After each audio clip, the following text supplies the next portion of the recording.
Kayaknya kita masuk ke materi yang aku jamin bikin mayoritas dari kalian agak keliru kemarin pas pertama kali masuk, tapi siapa tahu sekarang sudah mulai lancar dikit.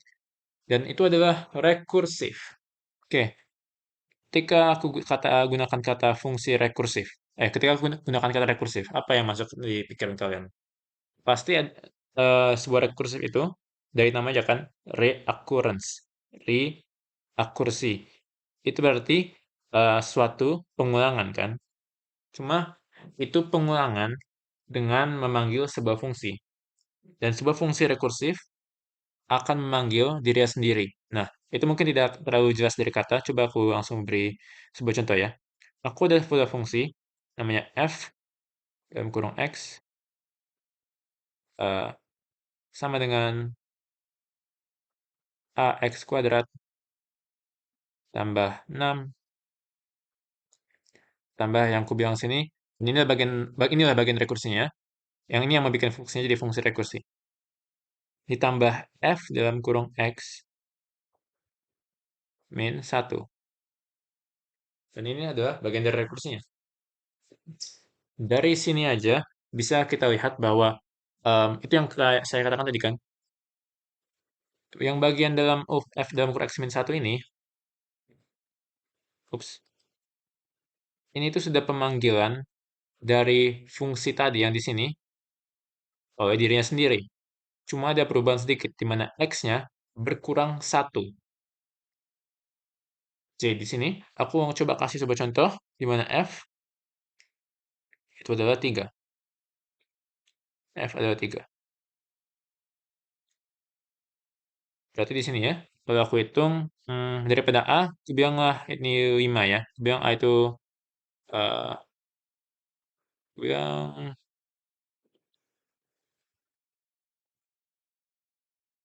A itu ada 5. Ups, 5. Jadi 5x kuadrat tambah 6.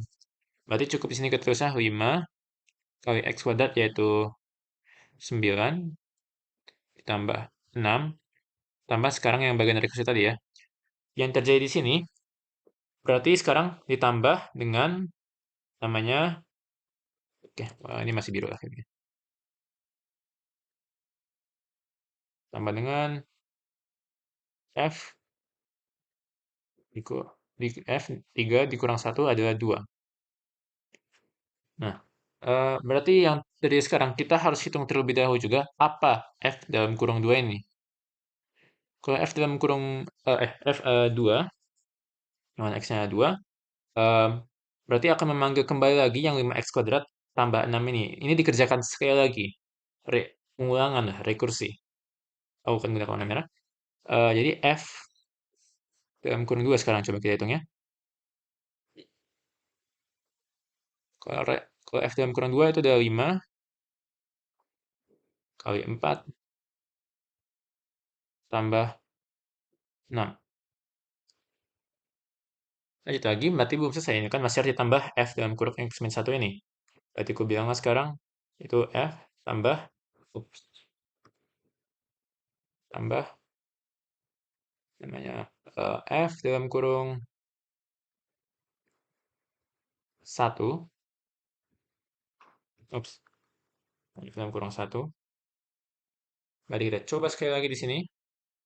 Kita ulangi sekali lagi. Gimana ya, 1. Jadi namanya ada 5 kali 1 tambah 6 ya. Dan ini hasilnya nanti adalah 5 tambah 6 itu, oh gini lah kita bikin. 5 tambah 6 itu 11. Oke, tapi untuk menghitung hasil dari awal ini, berarti apa F3 itu? Kita untuk hitung F3 aja, perlu F1 ini kita perlu hasil dari F1 yaitu 11 ini, kita perlu hasil dari F2 yaitu em, berarti 5 kali 4, sorry, ini harusnya kenapa ini 5 kali 4-nya? 5 kali 4 yaitu 20 tambah 6 adalah 26. Ini hasil kedua dari F kedua. Sudah 5 kali 9 yaitu 45 ditambah eh, ditambah 6. Jadi kalau untuk ini 5 kali 9 itu 45 tambah 6 itu ini adalah 51. Ups.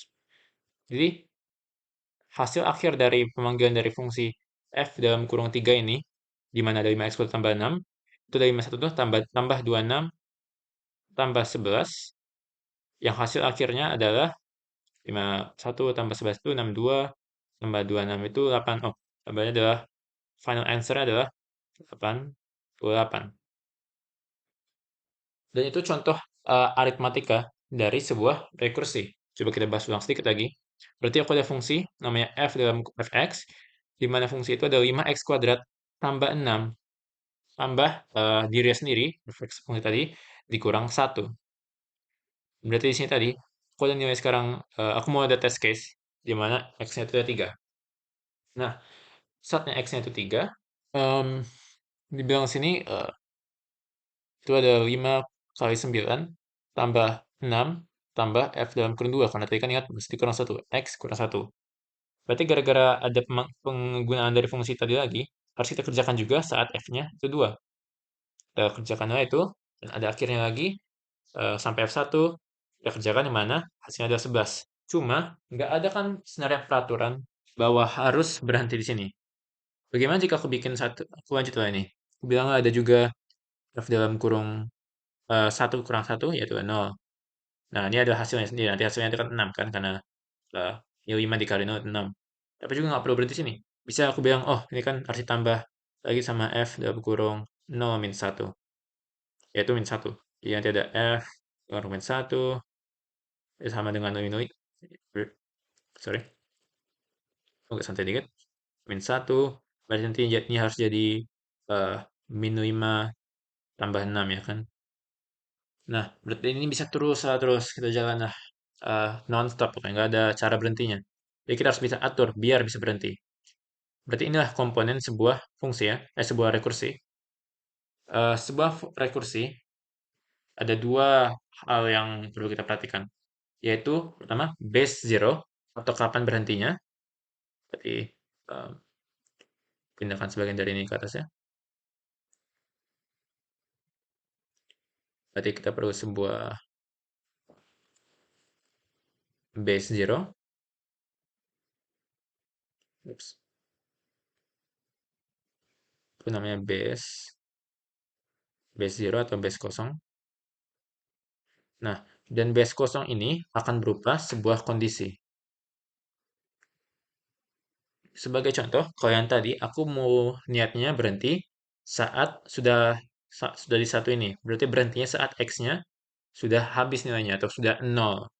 Berarti kalau untuk contoh, eh, seperti contoh di atas ya, base zero itu adalah saat f dalam kurung ups, f dalam kurung x, di mana x nggak sama dengan nol. Berarti tadi itu, pas kita itu harusnya ada kondisi seperti ini juga ya, dalam kurungnya, tapi kayaknya nggak akan muat jika aku tulis di sini. Setelah base 0, itu perlu sebuah cara atau sebuah algoritma untuk mencapai rekursi tadi. Jadi, komponen satu tadi kan nih, base 0. Komponen komponen kedua, dan aku rasa ini yang mungkin bisa bikin kalian agak keliru, yaitu suatu eh, cara untuk mencapai base zero-nya. Dan tidak ada nama pas untuk sini, tapi aku akan bilang saja eh, algoritma algoritma mencapai base zero. Algoritma algoritma base zero itu bilangnya ya, base zero. Dan algoritma base zero pada konteks tadi itu yang ini, di mana x min 1 tadi. Berarti perkurangan bahwa setiap kali kita panggil fungsinya dikurang satu, itulah yang mengatur x min 1 itu. Itulah yang mengatur biar ada terjadi sebuah recursi. Oke, bisa aku bikin-bikin contoh-contoh lain. Coba kalian pun bikin contoh kalian sendiri di mana kalian ganti-gantiin angka-angkanya. Mungkin jangan 5x kuadrat tambah 6 atau apa gitu. Coba aku langsung perhatikanlah sebuah contoh rekursi di kode kita ya. Oh, aku masih gunakan bekas yang tadi ya. Coba aku bikin file baru. Coba kita langsung masuk saja sekarang contoh dari rekursi ini. Berarti aku bikin di sini sekarang sebuah fungsi rekursi namanya namanya rekursi aja. Namanya rekursi aja. Dan rekursi ini akan kita bangun biar kayak tadi contohnya kan, di mana eh, contohnya tadi itu akan menerima nilai x, inputan x atau x dalam argumen dari fungsinya, dan x ini itu sebuah integer. Ya aku bilang lah itu sebuah integer, dan nilai yang akan dikembalikan nanti akan juga berupa integer. Nah, lanjut dari situ kita cukup eh, pertama kita bikin dulu kayak fungsi biasa dulu rekursi menengah to x, dan sekarang kita masuk ke bagian rekursinya. Untuk membuat sebuah rekursi, fungsi rekursi, tadi kan kita perlu basis 0 dan sebuah algoritma untuk mencapai rekursinya. Untuk melakukan hal seperti berikut, kita perlu basis 0 kan, dan basis 0 itu tadi di soal sebelumnya saat x-nya sama dengan 0. Berarti saat x-nya sama dengan 0, berarti nanti rekursi kita akan berhenti ya. Dan berarti kita harus ini kondisi kondisi basis 0-nya. Dan sekarang harus sesuatu kita balikan pas itunya 0. Dan aku mau bilang saat dah 0 kita nggak mau kerjain apa-apa. Bahkan yang plus 6-nya itu nggak mau kita kerjain kan tadi. Karena fungsi itu 5x kuadrat tambah 6, nggak mau kita kerjain. Pokoknya kalau udah sampai 0, nggak mau ngapa-ngapain, kita nggak usah lagi. Atau dalam kata lain kita bilang lah 0 lah hasilnya. Habis itu kita bikin bagian rekursinya. Di sini kita tulis otherwise. Berarti kalau belum nyampe basis 0-nya, bikinlah di sini eh, fungsi tadi yaitu 5x kuadrat. Oh, sama 5 kali x karena itu kan x kuadrat tambah 6 tambah rekursinya yaitu pemanggilan kembali ke yang tadi, jadi rekursi itu, tapi x-nya sekarang kita perlu biar bisa gerak ke cara biar bisa gerak ke basis 0 ya kan, berarti yang x dikurang 1. Nanti aku kasihkan visualisasi juga dari ini gimana. eh jadi coba kita kembali ke sini, main di gua, ayo main sama dengan tuh put setelan.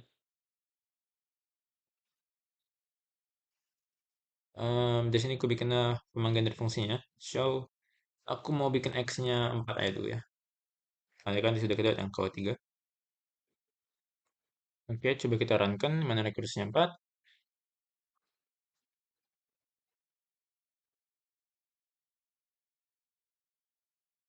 Dan katanya agak lambat nih jalannya. Berarti kayaknya kalau begitu, ada sebuah error. Dan ya, benar. Ada sebuah error namanya Stack Overflow. Em, ini terjadi gara-gara rekursi kita ibaratnya tidak berhenti. Ini saya lagi jalan terus-terusan sampai sekarang sudah nyerah program kita untuk mencoba jelasinnya. Aku lagi baca codingnya sekarang, aku cari masalahnya dan kayaknya masalah di sini. Em, yang terjadi itu nggak kena -1 kita ini. Ibaratnya gara-gara eh, fungsi kita baca rekursi x, nggak dibaca rekursi terus x -1. Simple fix, tinggal bikin aja biar ada dalam kurung sini. Berarti ini pentingnya, sekali lagi ini pentingnya pasang kurung-kurung ya, biar datanya tersempit terolah jadi satu data, biar nggak jadi dua data gini. Aku run sekali lagi, search sekarang udah bisa. Oh ya, dan tuh dapat 174. Aku rasa ini akurat untuk hasil dari hasil sebenarnya, tapi coba kita realisasikan ya di sini. Aku bilang nggak sekarang. Eh, bilang sekarang bahwa awal-awalnya kan nilainya 4. Oke, berarti masuk sini 5 kali 4 kali 4 tambah 6 tambah rekursi ya. Jadi kita bilangnya jadi rekursi, di mana artinya 4 kurang 1 adalah 3 ya kan? Oke. Dan aku bikin lah di dalam kurung juga biar makin enak bacanya. Berarti kita kerja dari ujung sini ya sekarang. Rekursi 5 kali 3. Nah, sekarang aja 5 kali 3 kali 3 tambah 6 tambah rekursi, di mana artinya sekarang ada 2. Oke, sekarang dicek sekali lagi. Tiap kali kita rekursi akan dicek kan, apa nilai X-nya kan ya, X sebenarnya 3, habis itu 2. Itu nilainya 0 bukan? Kayak di teks nah. Apa X di sini tuh, apa 3 itu 0? Bukan. Apa 2 itu 0? Bukan. Berarti yang dikerjakan teruslah yang di otherwise ini. Jadi kembali kita ke sini lagi. Aku bilang 5 kali 2 kali 2 tambah 6. Berarti sekarang, oh semesta ya. Tambah satu kali lagi. Rekursi satu. Dan disinilah saat fungsi akan berhenti. Aku bikin dulu 5 kali satu kali satu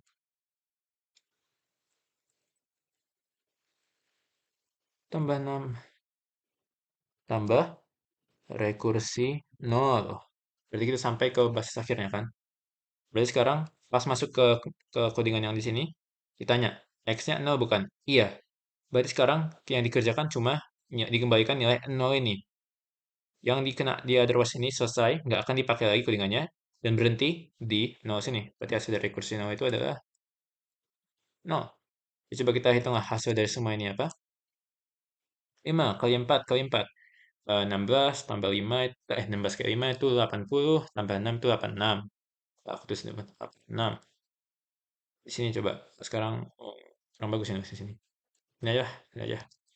46 ditambah coba 5 kali 3 kali 3 9 kali 5 itu 45 tambah 6 jadi 5 satu 1 terus 5 kali 2 kali 2 itu yang tadi ini masih hitungan tadi ya. Jadi ini 26 tambah 11 11 tambah berapa tadi rekursi nolnya ya 0 nya. Dan 86 tambah 61 itu 147 tambah 26 jadi 107 dari 160 ini jadi 163 tambah 11 jadi 107 pas ya 174 hasil dari semua ini 174. Oke, ini kayak inilah contoh sebuah algoritma rekursi. Masih relatif simpel aku tahu rekursinya, tapi semoga ini masih kalian gambarnya bagaimana cara mengerjakannya ini. Dan nggak harus gini ya, nggak harus X-1 juga bisa X-2 misalnya kita cuma mau pada angka-angka genap misalnya, atau angka perbedaan 2. Coba aku rangkai dengan ini, aku dapat 112 ya kan. Itu gara-gara ini akan bekerja terus-terusnya eh, hanya pada iterasi keduanya. Berarti yang kena sini cuma 86 seharusnya kena. Terus tambah 26, itu terus kena 0. Berarti gara-gara cuma 86 tambah 26, 112. Jadi nanti aku rasa harap harap kalian bisa bangun lah logikanya bagaimana eh, cara bangun algoritma rekursi ini dan bagaimana cara menentukan basis nolnya. Jadi cuma dua yang kalian perlu pikirkan ya ketika mau bikin rekursi ya. Apa basis nolnya, apa algoritma untuk mencapai ke basis nolnya. Kalau pikirnya mungkin masih harus kalian tulis dalam sebuah kertas atau begitu, karena masih kalau belum terlalu yakin. Dan aku undang kalian juga untuk coba-coba contoh-contoh lain lah dibanding ini. Oke? Eh, Sebenarnya aku kasih lah contoh satu lagi lah, satu contoh lagi. Em, aku kan coba pakai fungsi contoh yang di modul ya. Di modul kan ada sebuah fungsi untuk pangkat ya. Jadi kan kalau pangkat itu misalnya kalau ada 5 pangkat 2, 5 pangkat, 5 pangkat 4 lah ya. Itu kan jadi 5 kali 5 kali 5 kali 5. Ini juga untuk membangun logika kalian bagaimana cara bangun kapan mau pakai sebuah recurse atau enggak. Kalian analisis lah pertanyaannya apa. Ini kan ya pangkat 4. Di sini aku melakukan 5 kali 5 kali 5 kali 5, 4 kali. Aku melakukan sebuah pengulangan lah dari sebuah step, dari sebuah langkah dari pengerjaannya. Jika kalian ada merasa gitu, kayak, oh aku melakukan hal yang sama terus-terusan, ibaratnya itu sebuah fungsi yang bisa dibangun dengan rekursi. Aku coba sekali lagi ya, aku bikin ya. Aku bikin nama fungsi eh, pangkat ya, pangkat.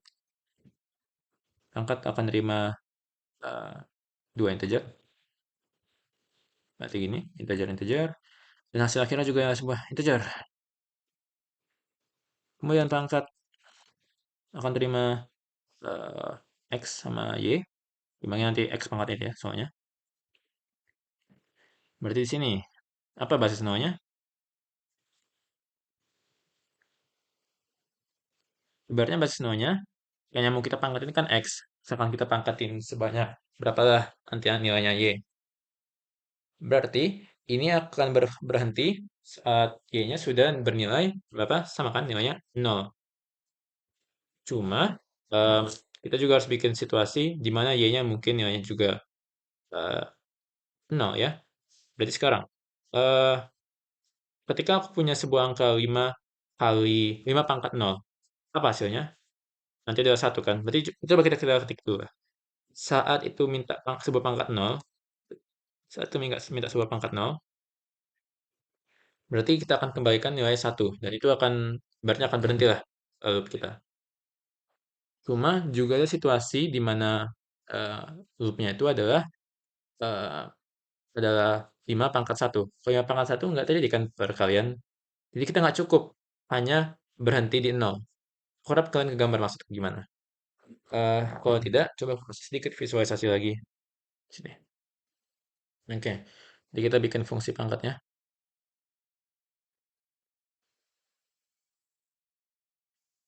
Aku bikin sini namanya pangkat.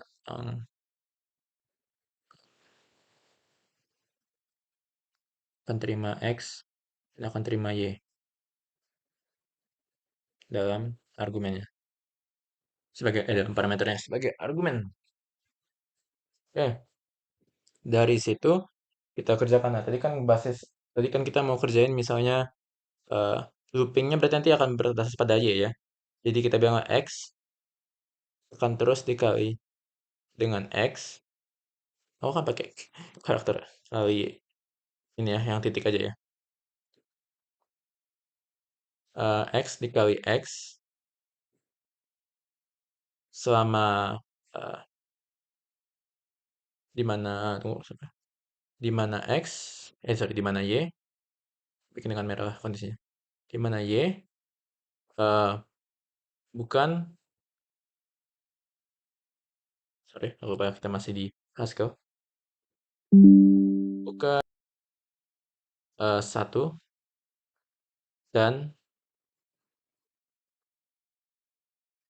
dan sorry aku nggak bisa nulis karakter dan di sini pakai mouse sensitif kali dan Y bukan 0. Kita harus beda kondisi ini soalnya mereka beda hasil kan. Soalnya kalau pas berhenti di Y sama dengan, tidak sama dengan 1, yang dikembalikan adalah nilainya 5 sendiri, nilai dari X sendiri kan. Soalnya kalau ada X pangkat 1, hasilnya adalah X. Kalau ada X pangkat 0, hasilnya adalah ya 1. Hasil dari X pangkat 0 adalah 1. Gara-gara itu, pas kita masuk ke sini, eh, kita harus atur biar Y sama dengan 1 dan sama dengan 0, ada beda kondisi. Sini adalah 5.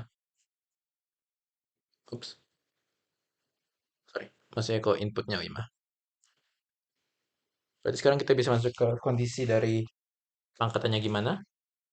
Aku bilang ada sini X, sorry, Y.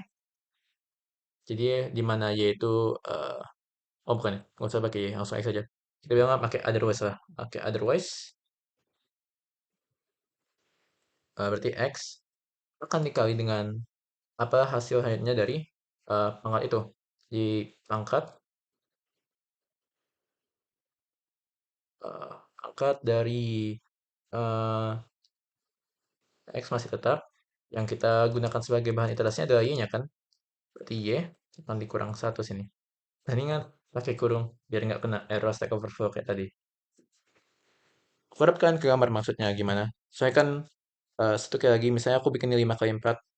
Misalnya sudah 5 kali 4 sama kan hasilnya dengan 5 pangkat 2 dikali, 5 pangkat, eh 5 pangkat 2 itu 25. Berarti kayak eh, 5 pangkat 4 kan 5 kali 5 kali 5 kali 5.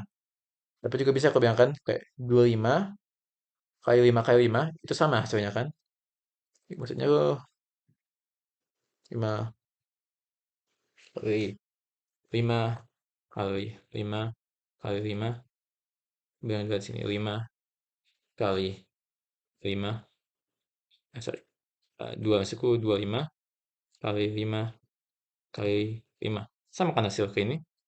Ibaratnya sudah terkerjakan lah satu ini. Berarti sebuah 5 pangkat 2 dikali 5 kali 5 itu sama dengan 5 kali pangkat 4 dikali ya 5 pangkat 5 kali 5. Itulah cara gerak subrekursi ini. Jadi nanti selanjutnya pada iterasi habis ini akan jadi 125 kali 5. Ops. Dan akhirnya ada 665. Oke, sudah agak keselak. Udah lama kali aku record. Oke, jadi kayaknya itu saja untuk fungsi. Belum pun kurang. Gue bilang pangkat, pangkat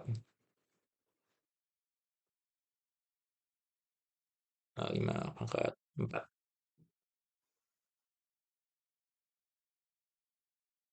Ukuran terlebih dahulu. Oke, ini ada sebuah masalah. Oh, kayaknya tanya aku ada typo sini harusnya. Harusnya pangkat.